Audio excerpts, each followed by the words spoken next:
Hello, and welcome to a live Kerfefe break on Deprogrammed with Keri Smith. Today is Monday. We just had Spring Forward. I hope that it didn't take you by surprise like it did me.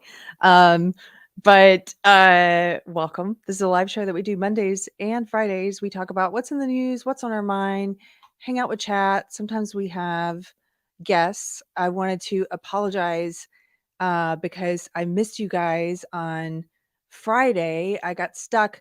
I went to see, I guess I could say her name. I went to see Poetry Painter from the chat and on the other side of the state. And I got stuck there because of a storm. It's a long story, but she was giving us some furniture and it started raining. And anyway, um, couldn't get back in time for the show the next day. So I apologize for not being here, but I had a lovely time with her. I really enjoy meeting people from the chat and from Twitter and Facebook. And the first time I got to meet her in person was at our first house concert in December and met a few other people from the chat there as well. So we're going to be doing another one of those. Just a quick announcement. If you are in Texas or you are willing to travel to Texas, we're going to be doing another house concert in May, and this one is going to be, I believe, all Latin music. So my husband books different musicians for each one. It's really unique. It's a salon style show. We have a capacity of about 50 people, and it's in our living room. And you are welcome to come if you would like tickets to the next one. It's not on sale yet, but once we put tickets on sale, I will email you the ticket link. You just have to drop me an email first. If you've never reached out about tickets before, email me at deprogrammedpod@gmail.com.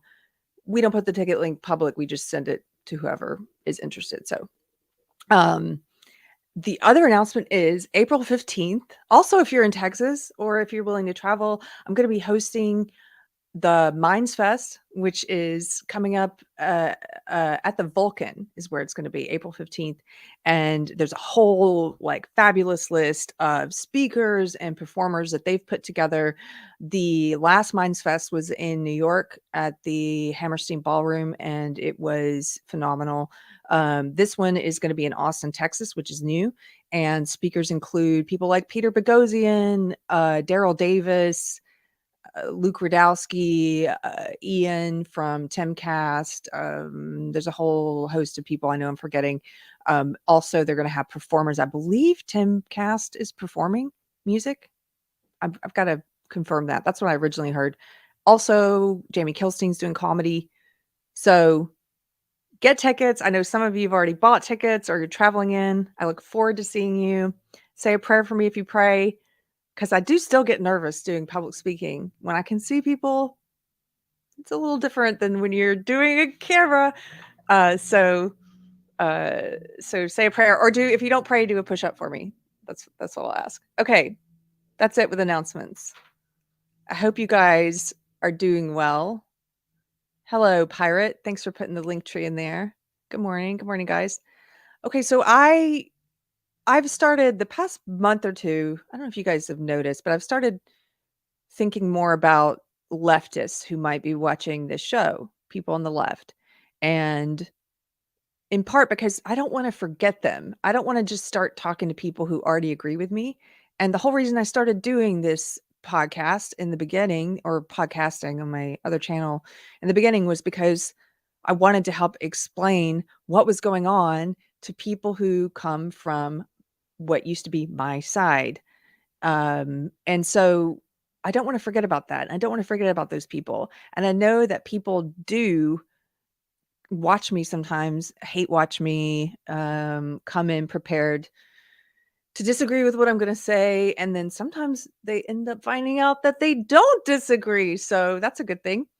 So today I want to just talk a little bit about Tucker Carlson and the 44,000 hours of footage that he has now received from January 6th. This is footage that the establishment did not want us to see, the public to see. They prefer to tell us about January 6th and tell us what to think about it. But he's gone through this footage and he's apparently going to do a series of reports on it. It's a lot of footage, obviously. He's done a couple already. I just want to put up, before we show some of the footage, let's start with how the mainstream has responded to this bombshell footage. Let's start with how I'm going to show you a clip from The View. Here we go. Now, if you're on the left and you're watching this, just bear with me. Hear me out. Try to look at this with an open mind, even though you may think you already agree with these ladies on The View, you already agree with the left's position. Just watch what they do here, watch what they show you and what they don't show you, and ask yourself at the end of this, are they allowing you to see something like original source material and make up your own mind? Or are they cherry picking what they show you, leaving out important things, and then telling you what to think about all of it? Okay. Let's just take a look at this.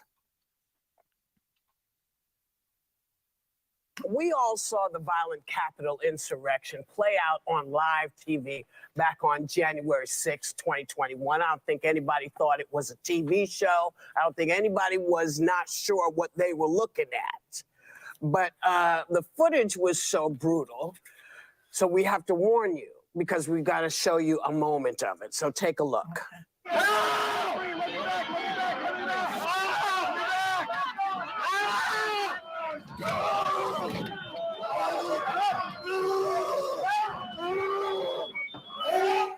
And last night, Tucker Carlson took a page from George Orwell's 1984 and told his viewers to reject the evidence of their eyes and ears. I have to pause this. Because this is so important. One of the things that narcissists do, and the reason I bring up narcissists and sociopaths and psychopaths, is because it's my opinion, it's my position, it's the opinion of many other people I know, that social justice ideology and any kind of authoritarian ideology is a narcissistic ideology. Understanding an individual narcissist, a person, can help you better understand this kind of belief system and this ideology and what it does. And so one of the things that a narcissist does is they engage in what's called DARVO. DARVO stands for deny and reverse victim offender. And that's basically where it's almost like the two Spider-Men pointing at each other, that meme, where you can't figure out which one's really Spider-Man. A narcissist, one of their key tactics is to accuse their target of the very thing that they're doing and that they've done. So now if the target says, wait a minute, that's you in this case, wait a minute, you guys are the ones using Orwellian language, then it looks to any outsider who doesn't know what to think yet, like you've got the two Spider-Men there pointing fingers at each other. So it's like, oh, they're both accusing each other of Orwellian language. They do this. They take whatever is going to be the most effective description of their behavior, and they project it onto their target out the gate. They did this after the election with the big lie. They saw that people were correctly, I believe, taking the description of the definition of the big lie from Nazi Germany, and they were correctly using it to question, not to make allegations in all cases, just simply to question election security, right? Election integrity, the narrative, to question the narrative. They took that phrase, the big lie, all of the mainstream media, all of the elite, the establishment, this authoritarian establishment is what I think they are. They took that phrase, the big lie, and they projected it onto the people who had questions. And they said, no, you guys are pushing the big lie, which doesn't even make any sense, because the big lie is something that is believed and upheld by the mainstream. It's something that's believed and upheld by the establishment. So to take that and do that was so disingenuous, but they did it very effectively. And I've heard friends of mine who are in the left, who don't even know the history of what that phrase means, just repeat it because they've heard it so many times from the establishment media and from the government. So this is a great example. What Whoopi did right here, she did the same thing. She just accused Tucker Carlson of using Orwellian language and of telling you not to believe your lying eyes. That's DARVO. That's deny and reverse victim offender. That is accusing the side that has questions, the side that's questioning the narrative, of engaging in Orwellian tactics when the establishment, who Whoopi represents here, the establishment media, the politicians, the corporations, they're the ones that have been engaging in Orwellian language. They're the ones that don't want you to watch this footage. They're the ones that don't want you to believe your lying eyes. Why wouldn't they want you to see as much footage as you want to see from January 6th so you can make up your own mind? Why wouldn't they want you to see that? There's 44,000 hours of it that they didn't want you to see. They don't want you to believe your lying eyes. So I'm sorry that took me a while to explain that, but that is so insidious. They do this all the time. The establishment, they do this DARVO all the time. They accuse their target of the very thing they're doing. And I find it disgusting. Okay. We'll keep going. Yes, exactly, Van Stripe. I just looked into the chat. Yeah. No, you. Yes, it becomes a no you thing. Or projection. Yes. They project onto their target the very thing they're doing. Okay, here we go. Let's continue. Again, if you're on the left and you're still here watching, please bear with me. Watch and see what footage she chooses to show you and then we're going to look at what she doesn't. Take a look. The crowd was enormous. A small percentage of them were hooligans. They committed vandalism. You've seen their pictures again and again. But the overwhelming majority weren't. They were peaceful. They were orderly and meek. These were not insurrectionists. They were sightseers. Footage from inside the Capitol overturns the story you've heard about January 6th. Protesters queue up in neat little lines. They give each other tours outside the speaker's office. They take cheerful selfies and they smile. They're not destroying the Capitol. They obviously revere the Capitol. The audience is laughing. Okay, so that's all she plays. That's all she plays. And you'll notice while he's talking and saying they're orderly, they queue up in lines, they seem to be taking selfies of themselves, all this footage that we haven't been allowed to see until now, right? You're actually seeing what he's describing in front of you. You're seeing it. But what Whoopi wants is for you not to believe your lying eyes. She's happy.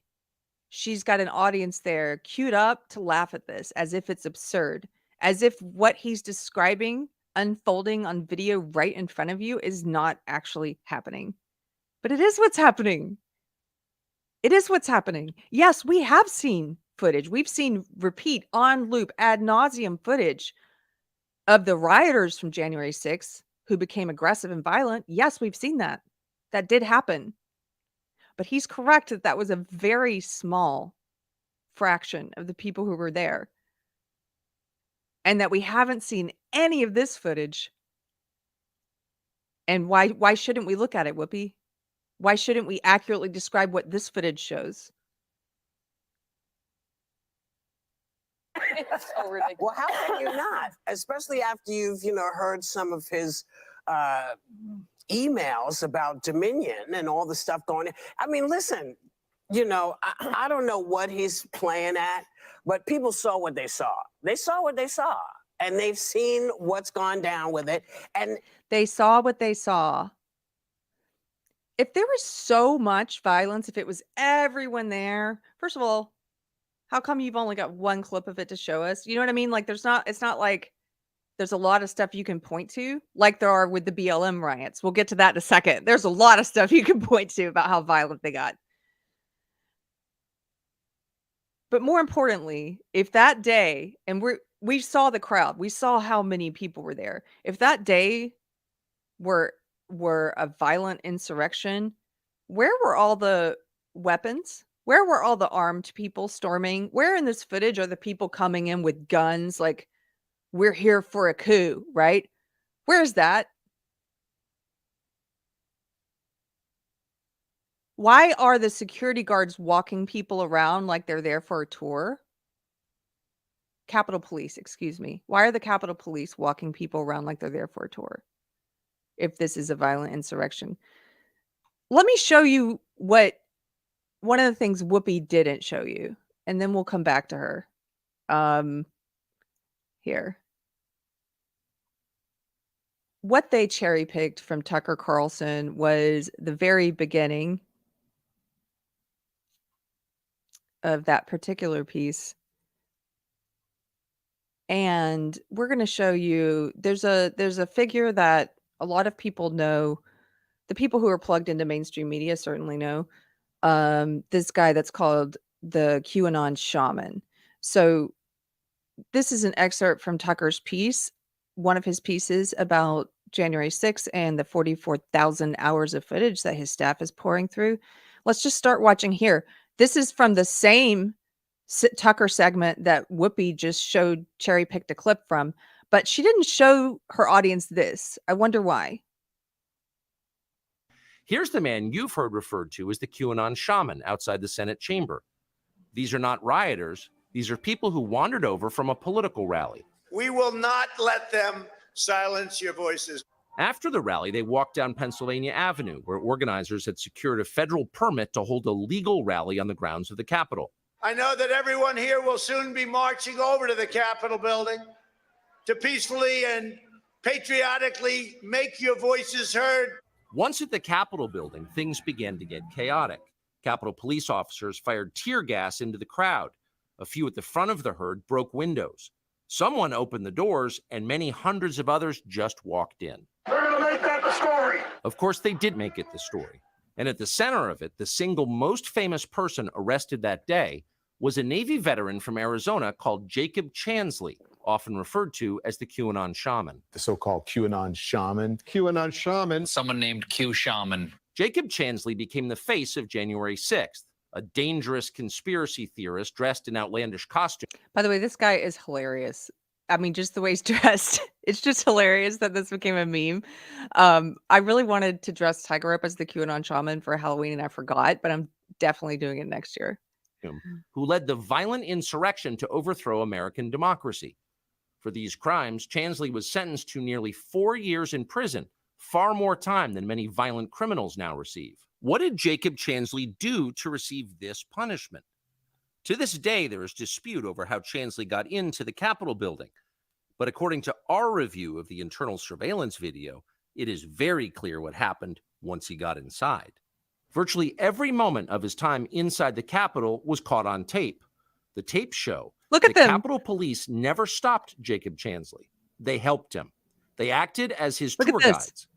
Here's video of Chansley in the Senate chamber. They just tried to open Capitol that door police for him. officers take him to multiple entrances and even try to open locked doors for him. They just tried to open a locked door to the Senate chambers for him. This violent insurrectionist. The Capitol Police were like, let's see if we can get you in this door. It's like, hey, Whoopi, why didn't you show this to your audience? Is it that you have such contempt for us, the American public, such contempt for us, that you don't want us to watch this and form our own opinion about it? You don't want us to, maybe we'll believe our lying eyes if we watch it, right? So don't show this. Let's continue. We counted at least 9 officers who were within touching distance of unarmed Look at these, Jacob look at all these Chansley. officers. Not one of them even tried to slow him down. Chansley understood that Capitol Police were his allies. Video shows him giving thanks for them in a prayer on the floor of the Senate. Watch. Thank you, Heavenly Father, for giving the inspiration needed to these police officers to allow us in this building. Contrast the reality of what Jacob Chansley did in the Capitol building on January 6th, the indisputable facts recorded on video, some of which has never before been seen, with the depiction of Jacob Chansley that you've seen in the media for more than 2 years. He's a terrorist, they said. He should be killed. Shoot him. Shoot him. Wow. Like, you burst into the United States, if he was dressed like bin Laden, would you have shot him? Shoot him. Shoot him. It makes you wonder, who are the violent extremists here? Not Jacob Chansley. And the video proves that. But you would never have known from the media coverage. The people sitting in the chairs need to be sitting in a jail cell. Chansley is in a jail cell. He's been there for months. If he was, in fact, committing such a grave crime, why didn't the officers who were standing right next to him place him under arrest? Until now, no one could even prove that even happened, but it did. Okay. So that was the rest of the segment that Whoopi, The View, chose not to include. If you're on the left and you're watching this, I would just ask you, why do you think? Why do you think that is? I really want to know. Like, if you watch something like that, why do you think The View left that out? It's kind of the most important part of that particular segment, of that particular bit of footage that he's been looking at. Don't you want to know that the Capitol Police were escorting him around, opening doors for him? Isn't that kind of important to help you form your opinion about what happened that day? I just find it kind of unbelievable sometimes, the contempt that the mainstream has for the American public and the people I know who still eat it up like it's gospel. So I want to show you something else. So I was looking for, because there's a lot of footage of the violence during the BLM riots.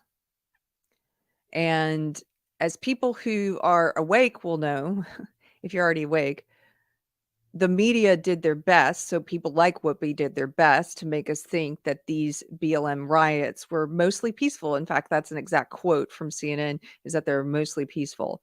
But those who were watching the footage from the ground, from everyday citizens who were recording stuff and putting it online, and sometimes even from the mainstream media itself, like CNN pieces with fires in the background, we know that it got violent, that there were lots of deaths.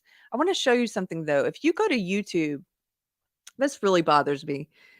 If you go to YouTube and you try to find something like BLM, violent riots, okay, a few years ago, if you did that, what would happen is the algorithm would show you at the top the videos that were most likely the ones that you're looking for. It would show you videos that had either those words in the title or had the most views. They would show you viral videos that had gone around of stuff like this.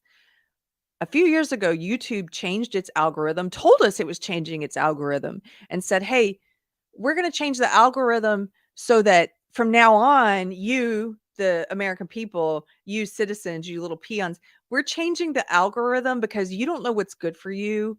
And we want to give you results that are authoritative sources. We want to give you, in other words, mainstream establishment sources. So the cathedral, that's what we're going to feed you. No matter what you're looking for, we're not going to give you, we're going to make it very hard to find it, but you're going to get pages and pages. Look at this. Here's my results. Here's what the algorithm decided to give me. Sky News Australia, ABC News, ABC 7, WCNC, Channel 4 News, CNN, The Intercept, CBS Sacramento, The Independent, Sky News, Vice, WFSB, The Telegraph, Now This News, Fox 9, The Entertainment Tonight, Inside Edition, Vice News Today, Sky News. There's pages and pages of this, I almost said SHIT, of this BS. There's pages and pages and pages of this BS. They make it so hard for you to find what you're actually looking for. And this has been happening now for a couple of years because they want to squash any independent videos, any viral videos that people actually want to see. This didn't used to be the case. You used to be able to put in something like that and you would actually get the results you were looking for. And I think that probably they think that hurt them in the 2016 election. And it hurt them after that because before they fixed the algorithm, I'm one of those leftists who went down a Twitter rabbit hole watching video after video of people on my side, quote unquote, attacking Trump supporters, which I hadn't known was I didn't know that was happening until I went down that rabbit hole. That was before they changed the algorithm. Now, I don't think a person like me could even end up in that rabbit hole or find those videos, because if somebody told them, hey, people are beating up Trump supporters and they went to look for it, it'd probably be on page 8 of their search results before they actually got to a video, because they'd have to weed through all the CNN and MSNBC propaganda. So it is annoying as fact. Thank you, Stiff Upper Lips. I hate this. I tweeted at YouTube today. I'm just going to start asking them in good faith, like in total innocence and good faith. Hey, why don't you put in a filter so if somebody wants to get results that are not authoritative sources, we could do that. Like, that would be helpful, right? Like, I would like to do a search on YouTube and be able to say, nope, I don't want to see any results from authoritative sources. Hey, guess what, YouTube? If I want to see something from CNN, I'll put CNN in the search bar. Like, if I want to see a clip from the Today Show, I'll put the Today Show in the search bar. You don't have to give me those results. It is so annoying. Okay, that's an aside. So that impediment in the way, I overcame that. I was able to find some things to show you, even though they make it very hard. So here's something. This is from the BLM riots, which you'll notice the mainstream media, the propaganda machine, the establishment, the elite, the government, the media, the celebrities, the whole cathedral, the whole elite establishment cathedral. They always refer to the BLM riots as protests. Language is very important. They want to shape the way we think about it. So they always call it protests. However, with January 6th, they always call that a violent insurrection. It's I don't know. It's so obvious that sometimes I wonder how friends of mine who are still on the left don't see it. But, speaking of Orwellian language, that's what that is. This is Orwellian language, Whoopi Goldberg. Let's watch this. You've got a reporter, a mainstream news reporter, 2 of them. We're about to see a clip from CNN and one from MSNBC. They're standing in front of fiery, violent riots that have led to the destruction of private property and injured people. And let's see how they, well, first of all, on the screen, fiery. Here's what it says on CNN. Fiery, but mostly peaceful protests. Let's watch it. And what you are seeing now, these images came and come in stark contrast to what we saw over the course of the daytime hours in Kenosha and into the early evening, which were largely peaceful demonstrations in the face of law enforcement. It wasn't until largely peaceful demonstrations, the left. Hey, the left, don't worry. I know there's a raging fire behind me, the left. But we're cool. It's cool. It was mostly peaceful. Don't believe me? I'm a CNN reporter. Look at the screen. This is the news. It was mostly peaceful. Don't believe your lying eyes. Whoopi Goldberg agrees with me. night fell that things began to get a little bit more contentious. Things were thrown back and forth. I want to be clear in how I characterize this. This is Okay, that was CNN. Now here's MSNBC. He's also standing in front of this fire. And he says, I want to be clear about how I characterize this. Okay, let's hear you being clear. Let's listen. mostly a protest. Mostly a protest. Okay, cool. Like January 6th was mostly a protest, or I didn't see a fire at the Capitol on January 6th. I didn't see that. But in front of the fire, mostly a protest, mostly peaceful. Okay, let's continue. It is not generally speaking unruly. But fires. Oh, it's not generally speaking unruly. Isn't that kind of what Tucker Carlson was saying about January 6th? This is not generally speaking unruly. Now, if Whoopi Goldberg were to show this clip or the CNN one I just showed to her audience, if she respected them enough to show them something like this, do you think they would titter and laugh while it was playing? Do you think they would titter and mock and laugh that he's calling this mostly not unruly, mostly peaceful, fiery but peaceful? Do you think they would laugh at that?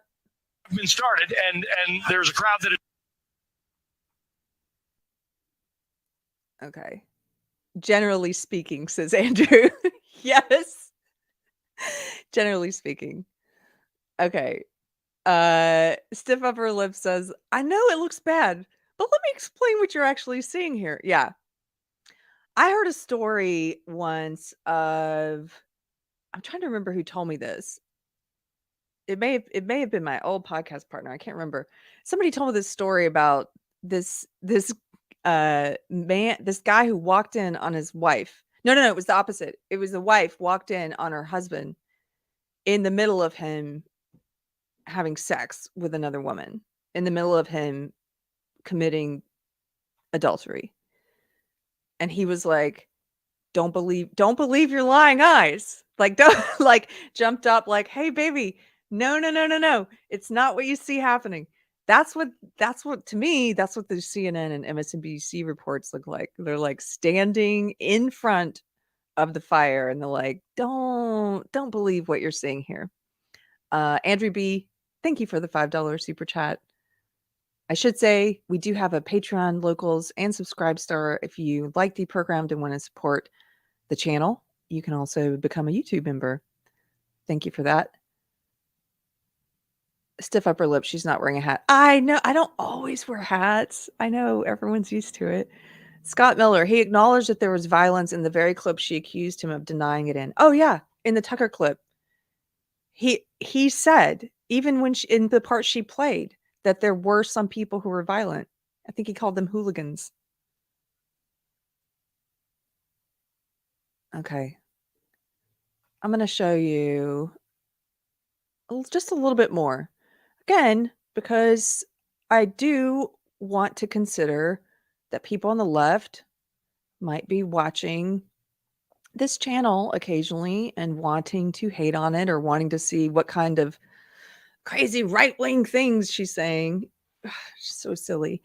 And so if you are watching, maybe you haven't seen all this stuff. And again, it was hard for me to find this on YouTube because they've changed the algorithm to make it hard for you to find anything that's not from a quote unquote authoritative source. But this is just some more footage from the BLM riots that if you're on the left, maybe you didn't see.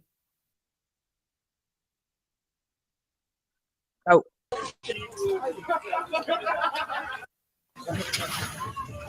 So you can see there, spray painted on the door, it says FUCK-ACAB. That means all cops are bastards. I can't read the rest of it. Now, underneath that window there, it says Black Lives Matter, bitches. Okay.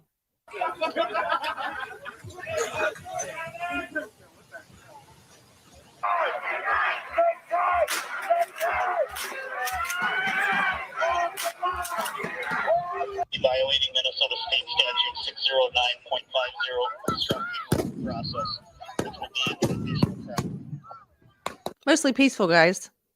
Totally cool.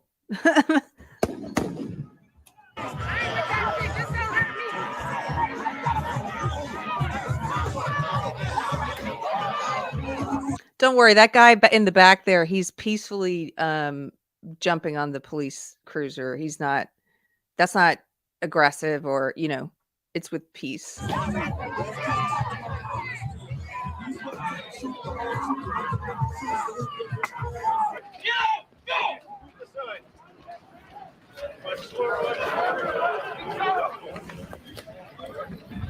Riots, protests, and looting have broken out in Minnesota as Black Lives Matter supporters congregate together in support of Daunte Wright, who was killed by a police officer on Sunday. On Tuesday, police had made more than 60 arrests as protesters took to the street to beg for justice. 26-year-old Kim Potter, a white woman, was charged with the fatal shooting of 20-year-old Daunte Wright at a traffic stop on Sunday, not far from where George Floyd died. She was released from county jail after posting a $100,000 bail.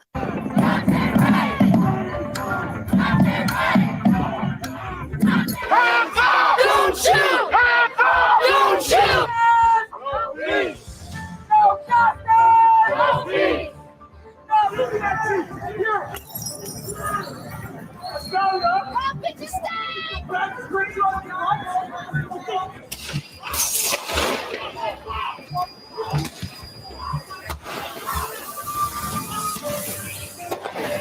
What you'll find that the people who want to defend this will say, people on the left, is they'll often say, hey, okay, there's violence, there's looting, there's destruction of private businesses and homes, there are murders and deaths as a result of these riots. Yes, there are fires. Yes, yes, yes. However, they'll say that's just a small percentage of the protesters. It's just some of the Antifa people. It's just some of the Black Bloc people. It's just. That's what they'll say. I just think that's interesting given the way they scoffed in that clip that we just saw from The View when Tucker Carlson said, hey, those people who were aggressive on January 6th were a small fraction of that huge crowd that we saw, which is true. Interesting, right? Okay. That's enough of that. I just wanted to show some of that in case there are people on the left who haven't seen some of that footage. There's a lot more. Unfortunately, it's hard to find on YouTube because of the algorithm, as I mentioned. But I suggest that you do your best to find it, because what does your opinion even mean if you haven't done the work to actually hold it? What does your opinion even mean if it's just given to you by Whoopi Goldberg, who's like, hey, here's a cherry pick clip. I'm going to tell you what to think about Tucker Carlson, but don't actually watch the whole segment yourself. I know people on the left who refuse to watch anything he does, to watch any of his clips. I used to be like this when I was super woke. They refuse to watch it because they say, oh, but he's a white supremacist. They believe all the things that they're supposed to believe that prevent them from actually doing the work necessary to know that they have their own opinion. They let that work on them. They let that manipulation work on them. And so they won't watch his whole clip and come to their own opinion. If you're on the left, I encourage you, just watch one of his segments. If your opinion is strong, why would you be threatened by watching his segment? If you're solid in the foundation of your beliefs, you should be able to watch something you think you're going to disagree with easily. If you can't watch it, I would suggest that maybe deep down, you're not secure in your beliefs, and you probably have a lot of anxiety about, like, sort of background anxiety, and maybe a little bit of imposter syndrome, where you feel kind of like a fraud because you sort of know that your opinions aren't your own, but you're uncomfortable admitting that. A lot of people on the left, in my experience, were like that. I don't know if people on the right are like that. Maybe some of them are. But being on the left for so long, I know a lot of people who would have this imposter syndrome thing where it's like they have all these opinions that are not their own, that people like Whoopi Goldberg gave to them. The media gave to them these opinions. And the minute you try to engage with them on any real level, like beneath the surface, like where does that opinion come from? Try and figure out what informed it. They get really uncomfortable and defensive and angry because they know it didn't come from anywhere other than it's received, it's given to them. They haven't done the work to hold it. It's like if you ever watch those man on the street interviews where people like Savannah Hernandez, I think is her name. She's here in Texas. She's been doing a lot of these man on the street interviews, and they're really informative because you'll see, she'll approach someone and ask him, like there's one where she's talking to this white guy, this young guy, and he says, well, my opinion is going to be different than yours because my experience is different because you're a woman of color and I'm a white man. And so I have a different level of privilege. And she's like, how so? She asked him a question, let's just look beneath the surface just a little bit. How so? Couldn't answer. They haven't actually done the work to hold these opinions. They've just been given these opinions. So if you're on the left, do yourself a favor. Watch a Tucker Carlson clip today. You might still have the same opinion after you watch it, but at least then you'll be a little bit more secure that that's your opinion and you did the work to have it. And you'll be less likely to feel anxiety or to feel uncomfortable if you're in a conversation with someone who disagrees with you and asks you why you think what you think. Because you'll know you watched it and you'll know it's your opinion. So my husband's in the chat. He says, "Go to sleep, America. Your government has everything under control." That's a Bill Hicks quote. I don't know if you know that quote. Bill Hicks is one of my favorite comedians. And he's got that bit where he's like, he said, politics in America is, I'm gonna ruin it, but he says something like, politics in America is, somebody's like, "Hey, I like the puppet on the right," and the other guy's like, "I like the puppet on the left. He's more to my liking." And then somebody says, "Hey, wait a minute. It's just one guy holding up both puppets." And then he's like, "Go back to sleep, America. Your government's in control." That's where that quote's from. It is one person holding up both puppets. That's not just a joke, but okay. I want to show you something else. So we watched a little bit of The View. Okay. Look at this. Here we go. So another thing I like to do sometimes is just see, just to get a feel for take the temperature of what the establishment wants me to think, is to go do a Google search for some kind of current event topic. So here we go. Look at this one. So I search for Tucker Carlson January 6th. Let's see. What does the mainstream want me to think? Let's scroll down. Here we go from the Hill. Carlson comes up short on January 6th bombshells. Okay. Opinion. Politico. I helped write the January 6th committee report. Here's what Tucker Carlson is. I clicked on that before. I think it says what he's missing, what he missed. Here's the Independent. Jimmy Kimmel takes aim at Tucker Carlson January 6th footage during Oscars ceremony. Here we go. AP News. AP News. Tucker Carlson amplifies January 6th lies with GOP provided video. Okay, here's one that's not something like automatically negative, and this one's from Fox. We knew there was a reason leaders hid the January 6th tapes. Here's the Hill. Prosecutors say Tucker Carlson admitted key January 6th footage.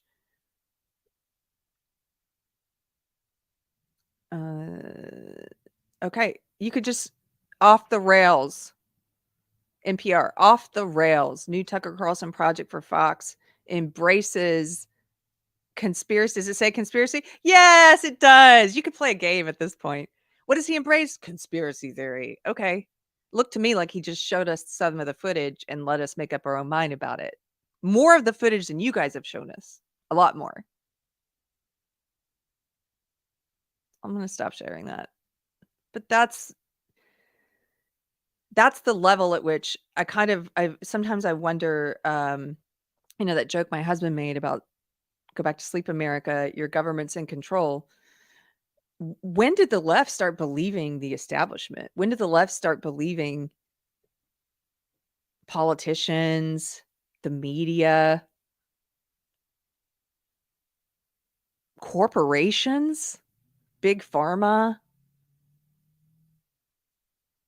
That's why I feel very alienated from the left now, in part. It's not just because the left got infected with woke, which is an illiberal, authoritarian, racist, sexist ideology. It's not liberal. It's not just because it got infected with that. It's also because the left just sort of showed me that all the stuff I thought we stood for, a lot of people on the left didn't stand for. A lot of people on the left just used the issues that we cared about, that some of us cared about, and use those to con us and to grift and to get us to vote for them. But in the end, they're not actually anti-corporation. They're not actually anti-war, a lot of them. They're also not pro-choice. That's what the last 2 years showed me. They're not pro-choice, most of them. They're just pro-abortion.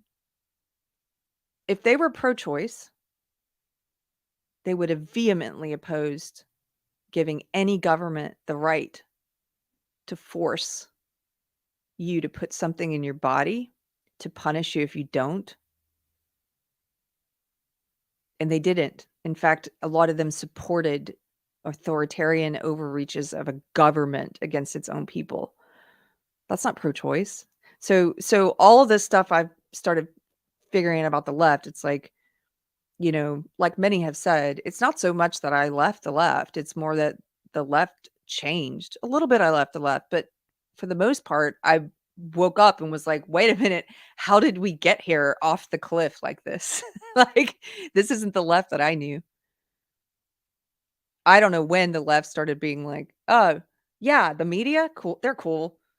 CNN, yeah, what CNN's telling me is cool. I remember when CNN was lying to us about yellow cake uranium to get us to go into a war, and we on the left knew that. We knew it and we called it out. We protested in the streets about it. And somehow we forgot about that. I saw something really interesting, really weird, and kind of funny. Someone in the chat sent me. Let's see if I can pull this up. So I have to go into my messages on Instagram.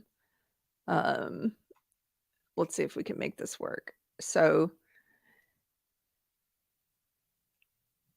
somebody in the chat, you may remember, told me that they let's see, told me that they are in the punk community and they had this exchange with a friend.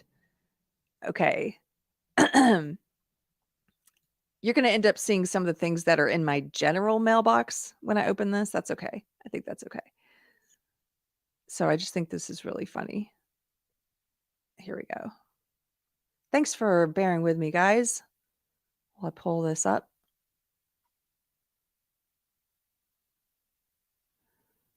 And I'm going to try to make it bigger before I put it on the screen. Oh, I can't. If I do this, I can. Okay. There you go. That's about as big as we can get it. Here, let's put this on the screen. So this is a screenshot that this person sent me with this interaction with their friend who's also punk. And the person that they were talking to says, again, okay, this is the leftist talking. Again, you are just clueless. Many of the things punks were against were represented by the past government, which was right-wing conservative. But many of the things punks are pro-government now are their original stance. Government changed for the better. Of course, their views will align more.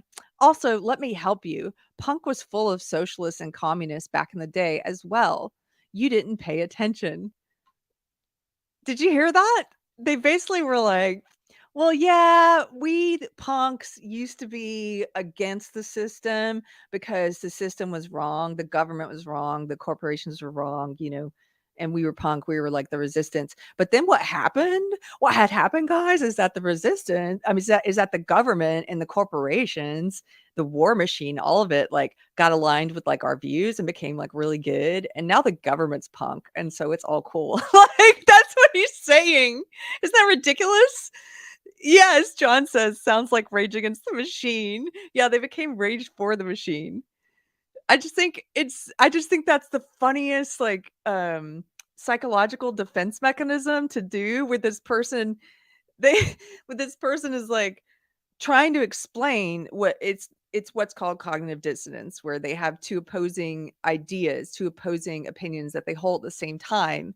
And their brain is like trying to make sense of that. And so they're like, you know, trying to make sense of if they see themselves as anti-establishment, right? And anti-corporation and anti-government and anti-authority, anti-authoritarianism, anti-fascism, then how could they be supportive of the establishment now? And their brain is like computing, doing gymnastics. Like, how do we make ourselves feel okay so we get rid of that discomfort and that uncomfortable feeling right now? And then the brain is like, the government must have become good. like the corporations all became good, guys. Start doing woke commercials. It's cool. Yeah, here we go. The machine's on our side now. Oh man. I'm sorry I'm laughing so much if you're on the left. I'm not laughing Well, I am laughing at you just a little bit. I am, but with love because I used to be there. But it's so funny. Like you kind of have to laugh at it because it's absurd. Doug Murray, thank you for the $10 super chat. Says yellow cake uranium wrapped up in a special CIA napkin. Yes, yes, exactly. Yeah, the CIA and CNN and all the mainstream media and the government working together sold us that Iraq war. And we knew on the left, we knew it was a bunch of BS. That's why we went out in the streets and protested it. We knew it. And somehow we've like forgotten that. We're like, oh, I guess the CIA doesn't work with I guess the government doesn't like work with the media anymore, right, guys, to sell us things that are lies. Why would they do that? They became good. They became punk. So dumb. Uh I'm sorry, just having a little bit of fun. I'm still laughing at that. Punk is the government's punk now. It's cool. Okay. I've got a couple more things I wanted to bring up. Let's see. And then I'll read some of the chats. See if I can find this one thing. Okay, here it is. So my husband he watches The Gray Zone, which is a show on the left, but a show I respect. And they pointed this out. So that's where I found out about this. It wasn't something I saw on my own because I don't check in on the CIA's Twitter as often as I should. Can you guys see that? So South by Southwest is happening right now in Austin. If you don't know what that is, it's this huge corporate money-making pyramid scheme where they bring in a lot of bands who have to pay exorbitant fees to get there, and in some cases to perform there. And then they charge hundreds and hundreds of dollars a ticket for attendees. And it's mostly like spring break for people who work in the music business or the tech business. Actually, several years ago, the tech portion of South by Southwest came to be larger than the music portion. It's mostly a tech conference now with music at the end. But it's sort of this pyramid scheme where they have people like woke people like Chelsea Handler and others do panels, and it's just it's gotten bigger than its original purpose and intent, much bigger. And this is one of the tweets that the CIA did recently. Okay, here we go. We're flying south to South by Southwest. South by Southwest attendees, come and see us at the Creative Industries Expo and make time to attend the CIA Spy Supercharged panel. It looks like they're recruiting. And then they got a link to their website here, cia.gov. And they have like a little bit of artwork. See us at the South by Southwest Creative Industries Expo, guys. South by Southwest 2023, the CIA. Here's another one. You still have time to watch the CIA Spy Supercharged panel, guys. We're at South by, guys. I just look at all these tweets. What has South by become? It used to be a music festival. Now you've got the 3-letter agencies there recruiting. Anthony says, this is evidence that the government is cool.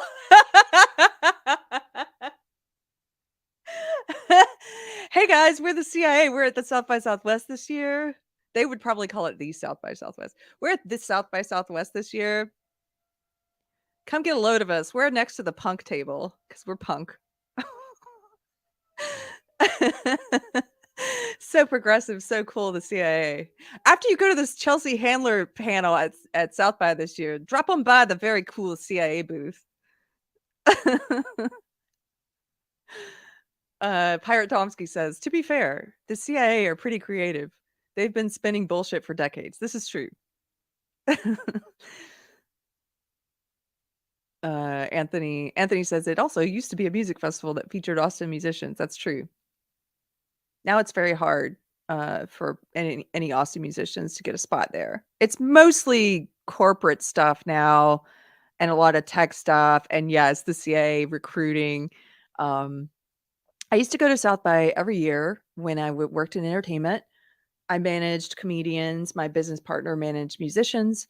And so we would book, oh, hey, Force of Light Entertainment. I didn't see you guys. Good to see you. Hey, ladies. I hope I see you tonight. I think I haven't told her yes yet, but I think I'm gonna be on Toxic Film tonight on Midnight's Edge with you guys. We'll see. Anyway, South by, I used to go every year.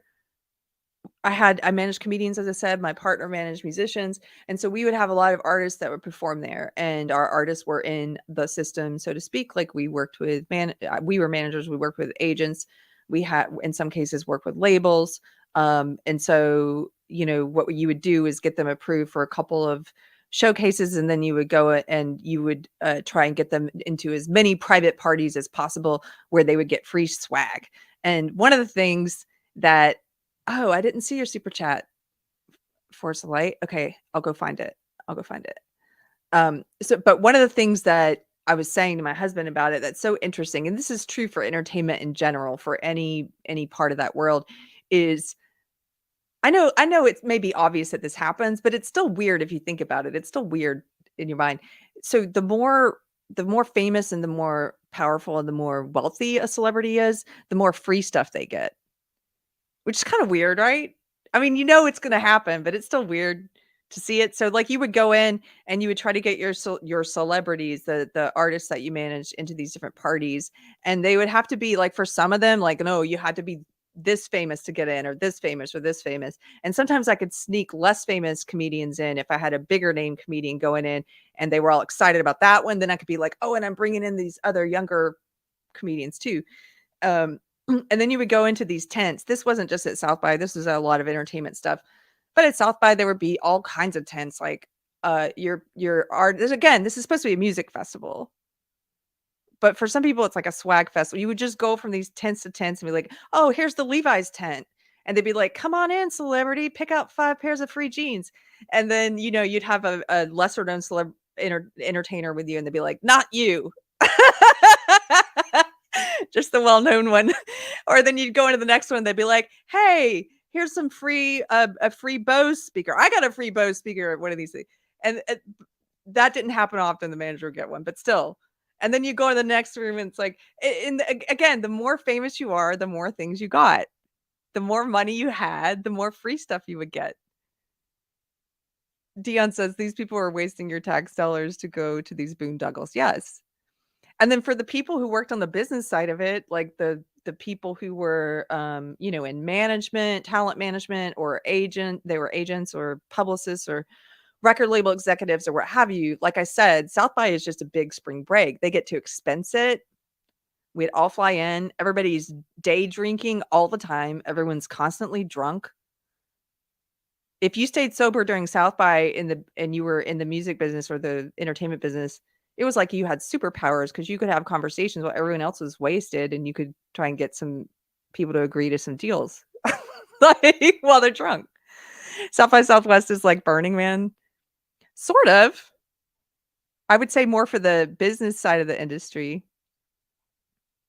Okay, let's see. Doug Murray, thank you for the $10 super chat, says, I'll buy your South by Southwest ticket if you go troll the CIA wearing a black fedora and a trench coat. Doug, I don't know what the tickets have gotten up to these days. I don't think you want to say that, because they're like probably $500 now. Who knows? Okay, Force of Light, I'm going to find your super chat. I'm sorry I missed it. We'll see if I missed any others. I'm going to tell you a secret, though, when you go to these things. Now we're just at the end of the show. We're just going to hang out. And here's a secret for, you can always get into places like a lot of these South by Southwest places. They'd have these huge lines, and you have to have the right badge or the right wristband, and they'd pull you in, you certain place in the line if you had this wristband or you had this badge. One of my friends who was a manager and who was older than me, she taught me a trick, which is just to go in the kitchen, and just walk through the kitchen and ask for a common name like John, and just come in being like, and what you're doing, like, hey, I'm here for John. Have you seen him? And they'll be like, oh yeah, he's over that way. And you just walk on through the kitchen and then get into the event. And we would do that instead of standing in the line.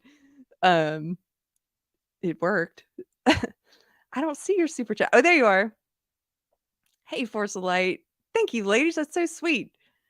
$4.99 super chat.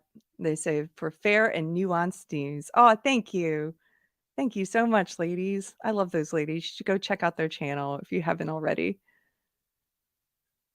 I want to do one of their watch streams where they watch something for the first time and review it. They'll have a lot of fun. Okay. I think I'm going to wrap it up. I've had fun hanging out with you guys. I mostly just wanted to talk about the Tucker Carlson clip and the way that the media is trying to manipulate it and get you to think that you've seen it when you haven't, if you're on the left. And I would just encourage you to watch it yourself. Don't let them manipulate you like that. And again, you may watch it and you may come away with the very same opinion that you have before you watch it. But at least you'll feel better about yourself that you did the work to have that opinion. And what's the harm in watching something you already are convinced you're going to disagree with? If your beliefs are that strong, they won't be shaken by it. So do that, and do that more often. You'll feel more honest because you'll be more honest when you try that. So thank you guys for hanging out. I'll remind you, April 15th, I'm hosting MindsFest in Austin at the Vulcan. You can get info at minds.com. If you're in Texas, I hope you'll come out. Or if you want to travel here, I'd love to say hi to you. And I think that's it. Oh, I do have a short clip I'm going to be putting out later today about the Oscars. And it's very, very, very short. I hope you'll watch it. And have a good week, guys. Take care. I think I got all the super chats. Okay, bye. I'm going to go then. Oh, I'm going to go then. And I don't need any of this. I don't need this stuff. And I don't need you. I don't need anything. Except this. This ashtray. And that's the only thing I need is this.